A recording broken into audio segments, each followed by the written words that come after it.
Hello, everybody, and welcome back to the Leeds Lens for a kind of Leeds United versus Sunderland preview, obviously playing on the Sunday. And of course, Merry Christmas, everybody, because I am not recording this on Christmas Day. I'm not, unfortunately, that's sad, but I am actually recording it beforehand, but it will go out on Christmas Day, so I hope you all have a fantastic Christmas and you get all the presents you want, I guess.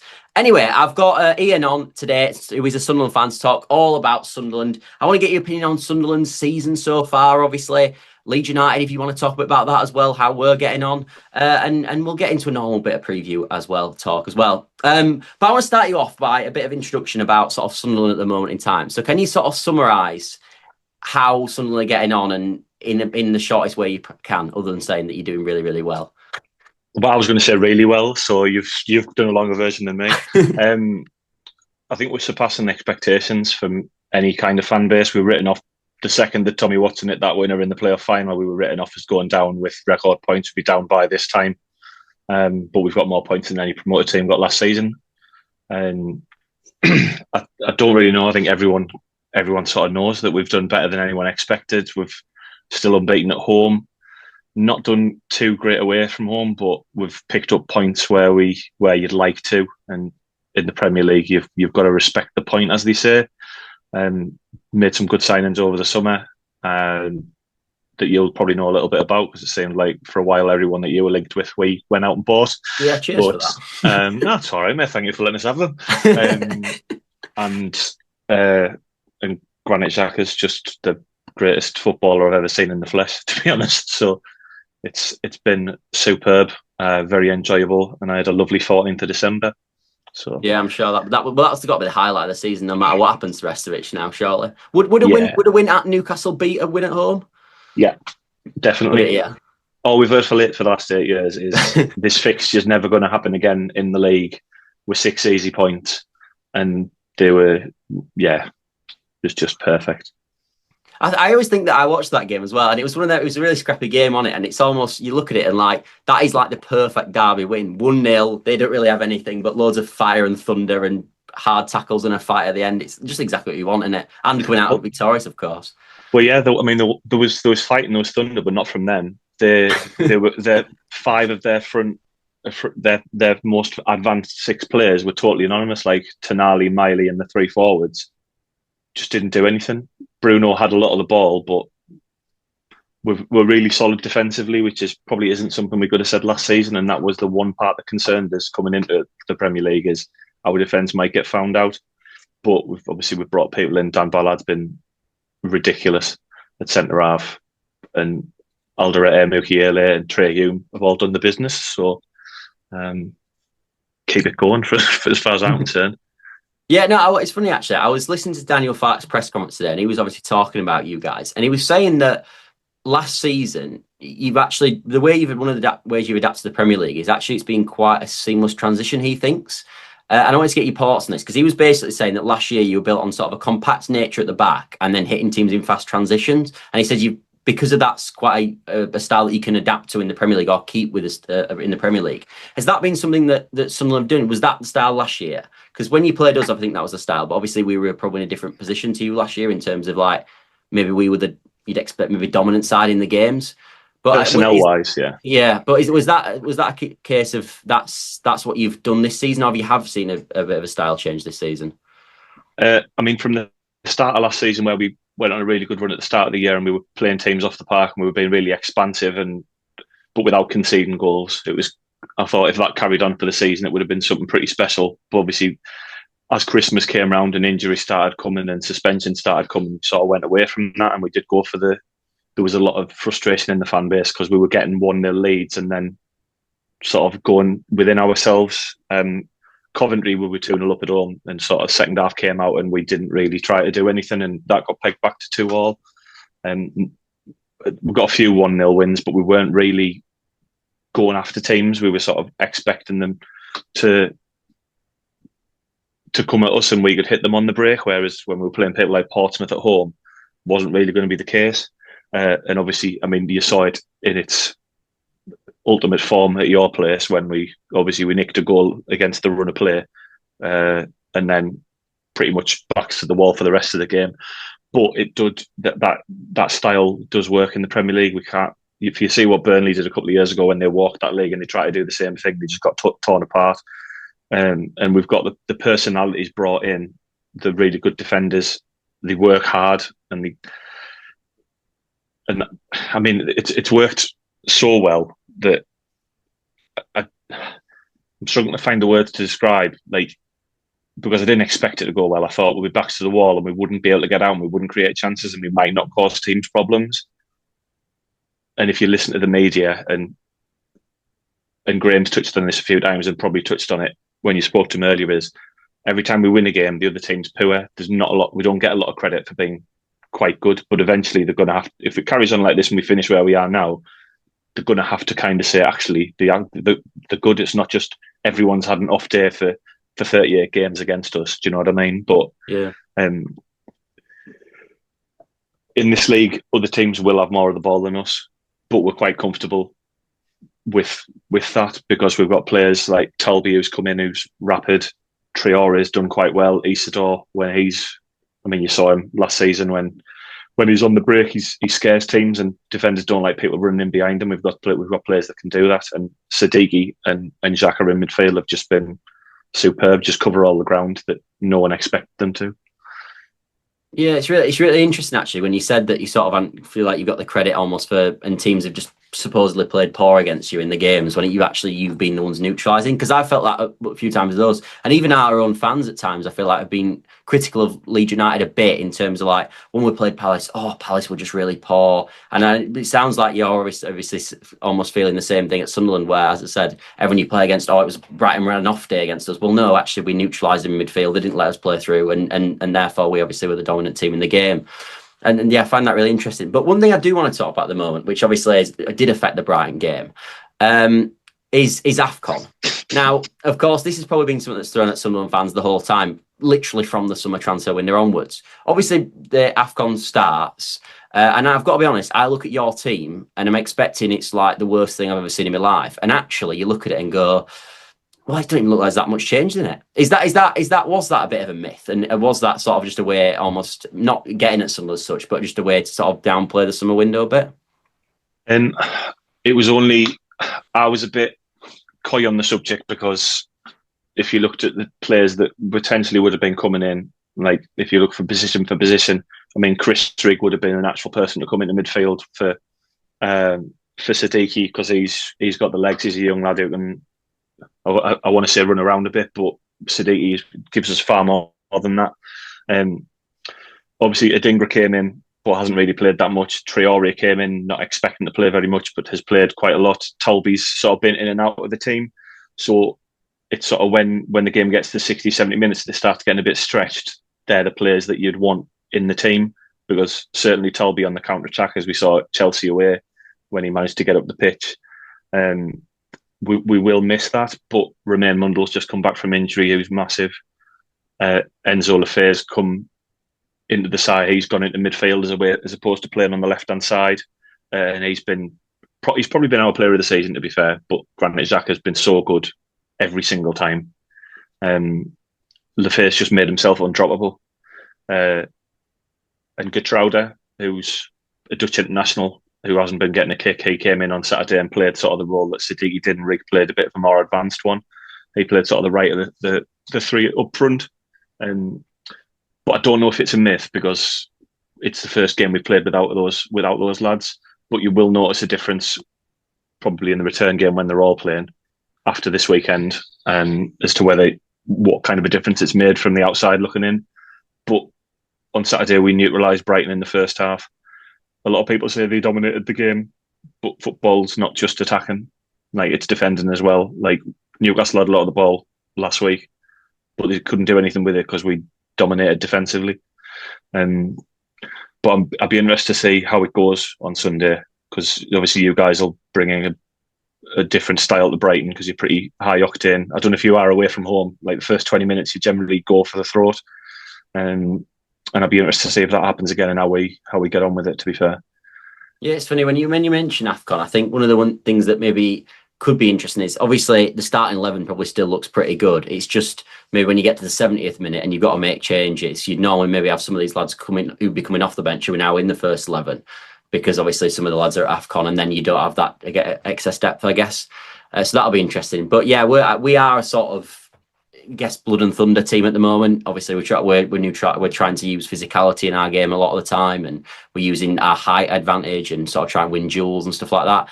And one of the benefits we've seen actually in recent weeks from Leeds is set pieces, and we scored 4 set pieces, obviously against Crystal Palace, the most any team's ever done in the Premier League, or joint most anyway. How have Sunderland been on defending set pieces, and how have the Sunderland lads have found the physicality of the Premier League? Physically, I think we're a totally different animal to last season. If you look at the team that played at your place in, was it February? Yeah, February. Like the midfield 3, we had Rig, Dan Neil. Job was obviously a big guy, but after that, I mean, Dan Ballard's a big fella. But at the back now, Omar Alderete looks like he's killed and would kill again. He's just he's built like a wardrobe. Dan Ballard's a massive lad. Mukieele's 6 foot plus. I think Trey Hume will probably play on the left-hand side, who we all, you know what you're going to get with him. It's all blood and thunder, and he's got away with a few this season of his challenges that we've come to know and love. But Ronaldo is just like, one-on-one defensively, he's probably the best left back I've ever seen play for us. And midfield, Granit Xhaka's big and strong. Gertruda's an international footballer. He's not flustered. Like, we sort of got the occasion, I think, at your place last season, sort of got to a few of them because they're only young and they're inexperienced, relatively speaking. But I don't think it's a game where we'll get bullied. And set piece wise, I think City scored one, but I struggle to think of another one where we've lost a goal from a set piece, to be honest. Yeah, so that's as me listening to that, that's quite worrying to listen to, because as I said, 50% of our goals have come actually from set pieces, and that's like obviously one of our main strengths. So to see that you've got obviously ways of neutralising that, and then obviously you'd expect to have got quality on the ball in the likes of Lafay and stuff, I think that will be a problem for us naturally.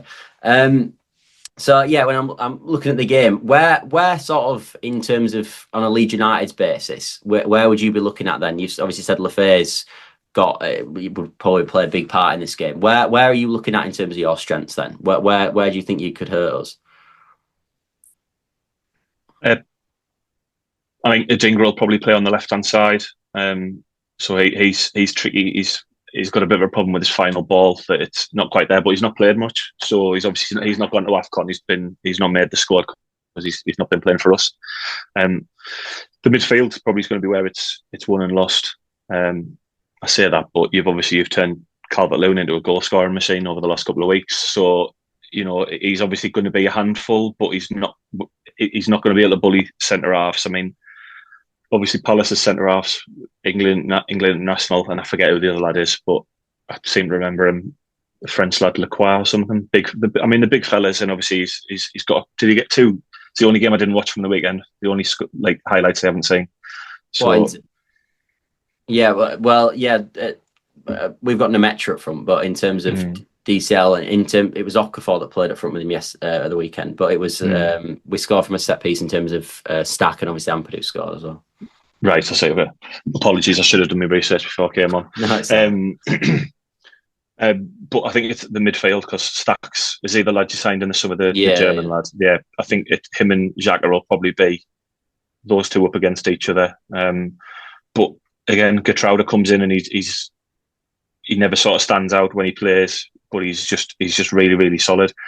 And it's hard to say, because it'll be interesting to see how you approach the game. Like I say, we've scored from quite a few set pieces. We've obviously the long throws back. I don't know if you've got anyone who does long throws now. But Ampadu did. Mukiele does the long throw thing. So it'll be interesting to see if we move the advertising ordinance in again to stop. I think we scored 2 long throws at the weekend. So if you're going to do it, I think probably potentially one of the games to do it is against us, probably. Yeah, it stops us doing it as well, though, even though it doesn't. But it's one of those things that people do everything they can to get any kind of little advantage now. So You need to move it at half time so one side's got the extra and one side on. Yeah, that'll be the way. So looking at the pitch at the moment, then obviously this is a big game for us. Probably potentially more than you in terms of the relegation battle. Like I think I'm right in saying that you probably think you're safe now. We'll see. I don't want to. Still I don't want to sort of go. I don't want to go there. I talked to Graham before, and he was saying, "Well, we're Sunderland, and anything can happen." But like that's what every fan thinks. Like we think it was about Leeds, that like we're Leeds, and sort of like anything could happen to us. But is the Sunderland fans thinking that going into this game then that this is still we need to win this game to make sure we don't get relegated? Is that still in the back of your head? Yeah, it's a game we need to win because we're playing at home. They're the games. If you win all your home games, if you don't lose at home, you're probably looking all right. I mean, we're 14 points clear of relegation now. Obviously, we've got. West Ham's goal difference is -16, and I was only 2. But earlier in the season, when we were sitting at 4th, it was like 7 points until the relegation zone, and I hadn't really noticed the gap until now. I'm feeling confident because I don't think the people that got relegated last season got as many as 27 points, and I'd be shocked if any of the teams below us won more games. Sorry, any of the teams in the relegation zone won more games than us between now and the end of the season.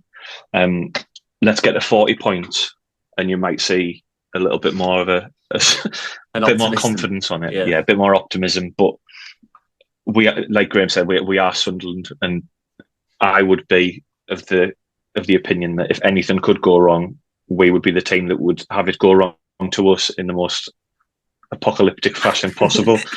But equally to that, when we've had games this season where things haven't gone our way, like going 2-0 down at home to Bournemouth, going down to 10 men against Villa, like we came back and we beat Bournemouth, and we got a point against Villa, which at the time was a bit of a disappointment. We should have, if we had 11 men, we would have beaten them. But I think they've won every game since, to be fair, or most of them. You went out of 10 men, and then this Matty Cash scored, didn't he? I think Roof's made one of the only mistakes he's made all season. But you still sort of fought back. It's funny actually in that game because at that point, obviously in my head now, I have no interest in what Sunderland do, because I think at the start of the season I'm looking at it going, you're thinking, aren't you, really, based on what's happened in previous years, that we need to finish up with both promoted teams, and then we need to try drag one team into it. And obviously Wolves have been that team this year. But now, and at the start of the season, I was looking at you when you beat West Ham on the first day. I'm thinking, oh, that's not a good start for us. And now I'm just like, personally, I've just completely written you off. Like, I just think there's just absolutely no way. But I want to know your sort of opinion. If say Sunderland don't go down, and what we expect, let's be honest, to happen doesn't happen. Where are you on the relegation battle at this moment in time? Who do you think is some of the worst teams in the league? Who's going to go down? I don't think Wolves are looking too good, if I'm honest. I mean, I thought Fulham might get dragged into it at the start of the season because they didn't do a lot of business in the summer. It's a lazy opinion, but obviously I thought that Burnley and you guys might potentially be there or thereabouts. But the thing with Burnley is Scott Parker is absolutely incredible at getting a team of players that have been relegated back to the Premier League, but he doesn't have a style of play. Like he can't adapt to. I mean, he's just played the same thing that he did last season, which was basically try and be solid defensively and catch people in transition, which is what he did to us when we played down there. He beat us at our own game, basically. So, I mean, egg on my face for saying that they haven't got a plan, because they beat us doing what we do. They beat us as well, 2-0 as well. Yeah, so I think Wolves and Burnley are as good as gone. West Ham need to do something soon, because they need to start. Well, I mean, they need to start winning games. Obviously, Nuno's in there now, and he's very much a sit back and catch people on the break. But it's their defence. I don't think their defence is good enough to stop people scoring. So they're sitting back and just conceding goals. Well, I mean, Forest under Sean Dyche, they've been okay. I mean, under him, they've got most of the points under him, but they're terrible before that. So I think you guys will be all right. You know, you've got someone scoring goals, because that was the one thing that was concerned is you brought the Nemecha in from obviously Germany, who didn't know the league. Calvert-Lewin's come in and he started scoring at the start of the season. I was like, defensively, you're pretty decent, and midfield, you're all right, but you would never create any chances. But it seems like Farke's got a tune out here where you've gone to that blood and thunder where you'd just be 4-0 up after 20 minutes kind of thing that you were doing last season, it seems. I forget who you did that to. I think you beat someone 7 or 8-0. I can't remember. You beat Cardiff 7-0. Cardiff, yeah. I knew they played in blue and I thought, was it Reading? But no, they've been down the leagues for a while now. But yeah, I mean, you blown teams away in the first 20 minutes. But when I forgot you were playing because someone else at Liverpool were playing on Saturday night, or Arsenal rather. And then I looked and saw that in the group chat they'd mentioned that you guys were 2-0 up, and I was like, I didn't even know you were playing. So I saw it was Palace. They were a really good team. It wasn't so long ago that they were on like a 20-game unbeaten run and then you finished 4-1. I was like, right, yeah, there could be a problem on Saturday, but I'd much rather be playing you at our place after there was a game like that than going to your place, because it would have be feral, I'd imagine. It's funny actually, because I was talking to Graham about this, as I said beforehand, on your side, and I was sort of saying that actually, of all times to play Sunderland at your place, I don't think we're playing you at the worst time in the world. And my reasoning is that I think you've obviously had the derby recently that you've won, and I think that's obviously your big game that you've looked forward to all season. You win that, then you've obviously got the AFCON situation where you're a bit naturally you've lost a few players because of that. And then, of course, it's Sunday at 2 p.m, which all football fans that go will know that the Sunday 2 p.m. games are always just a bit dead. And I think all that combined potentially doesn't make it the atmosphere that it could have been if it was like a Friday night or something like that. So I think we're probably playing you, in terms of timing wise, a potentially good time. Do you think that's fair? Potentially, because we'll still be on a high from obviously the results that we got in our last home game, and our December at the start of the season, until one of the games got moved, we were looking at playing City twice, Newcastle, Liverpool, Brighton, and you guys were like, well, Leeds is potentially the only winnable game that we've got. Winnable, but you were 24 points ahead of us at the end of last season. Do you know what I mean? So it could be, and it's generally speaking, a game like this would be one that we would lose. In the past, where it's like, it's a very winnable game, we're at home, we're unbeaten at home, we'd go on to lose. But I mean, atmosphere wise, it should be good, because you guys obviously always take a good amount of fans away, and would always obviously take more if you could. So I mean, and there's a bit of needle there from last season, I think, still, because there was a bit of I can't remember who, one of your players had sort of got in Dan Neil's face at the end of the game, which did one at your place, and there was some words had and stuff. It doesn't surprise me, because with that sort of game on it, and I think obviously at your place last year we had the Melier threw it in his own net game, which I'm sure you loved. Can't say I loved it as much on our end, but no. So I think obviously there'll be a bit of, because we were obviously leading that game. I think you went 1-0 up, didn't you, early? And I think we obviously brought it back. I think we were winning 2-1 for majority second half, and then you obviously nicked one right at the end. But I think there's obviously hopefully some bite on our end that we need to sort of avenge what sort of happened down there. But look, you obviously you guys are a different team now, and I mean, now how many of the same players that played in that game will play for Sunderland this weekend? Ballard will play, Hume will play. Yeah, and Lefebvre. Yeah, I don't know if Lefebvre have even played that one, because it'll have been before he signed. Oh no! Sorry, Lefebvre played the second one, but he didn't play the one at ours. No, so Ballard. I don't even know if Ballard played. I don't know if he might have been injured. Yeah, he might have been, because I think he wore it at the start of last year, wasn't he? A bit injured. Yeah, Trey Hume. Yeah, so that's what I mean. It'll be a different squad, but on our end, we'll still have Bogles, Ampadu's, Rodons, Strauch's law play, who I think will have all played in that one, if I remember rightly. So yeah, I think that there should be a bit of needle. Obviously, Melier will not be playing, thankfully. But yeah, overall though, how are you expecting the game to go? What are you thinking? Cagey, probably pretty cagey. Obviously, we're getting used to playing without the guys who were away at AFCON, and let's say they are big players like Ronaldo, who's come in and surpassed expectations for me on what I was expecting. But he played for Atletico under Simeone, so I should have known he was a little bit mental. Like I say, it depends how that midfield goes. If we keep the ball and you can't get it off it and can't get it off us, and we can get through your press that might come or might not come depending on how you set up, I'd be confident that we've got the players that can do damage. But I'm also wary that Calvert-Lewin's in the form of his life, and if we give a free kick away within sort of 30 yards of the goal, Stack can obviously hit them, as he's shown. He's got a couple now. Wolves at the way. I think he got one, and then Crystal Palace. Saw a nice video of a Leeds fan say, when you're taking that free kick, just go and he's going to knock this in, just watch. And then sure enough. Yeah, I saw them. Do you know when the people go in the crowd where they say, like, oh, I've got a goal notification before I take it? Because actually that was going to be a penalty, and then they brought it back for a free kick, and we scored it anyway, but it was fantastic. There you go. but yeah, I've seen a few of them videos in the crowd. So, yeah, set pieces, I think, both ways will be a concern. But, I mean, I'm always concerned when we concede corners and stuff, because we've never really defended them well for as long as I can remember. But this season, it's not the Sunderland that I'm used to. We're relatively comfortable most of the time. City are the only team that's really, really played us off the park.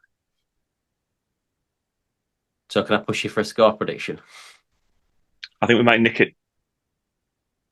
If we win, I think it'll be by a goal. But equally, I think we might win 2-0 as well. So, I mean, we've got 2 clean sheets in a row. I'd like a third one. I'll go for 1-0 probably, but would I take a draw? Not at home, no. 1-0, I think 1-0. We'll go for 1-0. You lads have got to be going for the win, surely.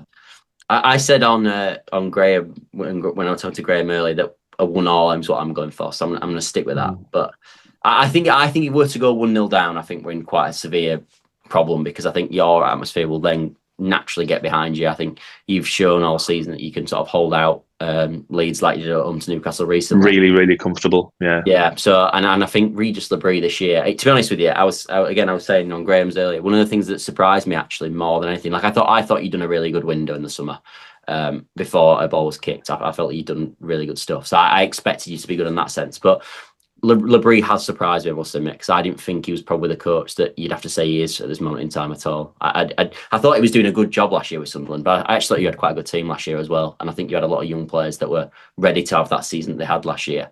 But I must admit, he's surprised me, because he just like against Newcastle, I just felt like he just locked down the game. Do you think that's fair? We just stopped them doing what they do well. He just killed it. Like it was just like I literally watching my dad. I'm like, nothing's going to happen here, because he's just literally killed the game. Like it's just, this is 1-0. It'll be the Voltemade own goal, and that will be it. Yeah, and that's what we're really comfortable at. Obviously, the defense obviously work together really well, and the right kind of players as well, the right kind of characters. Like Nordi Mukiele is just a bit mental, I think. He was just winding the Newcastle players up, sort of giving them little, when they were falling over, trying to get free kicks. And they like playing on the counter attack. And every time their wingers got the ball, they were their out ball, and we had 3 men on them every time. So they had to go backwards, and then we could get back into shape, and we just stopped them. And they didn't have an answer to it. I don't think he's got much of a plan B, but I don't want to talk about them too much, because we don't concern ourselves with that type. But I think the thing that sums up how much we shut the game down is, obviously we did the team photo in front of the stand at the end.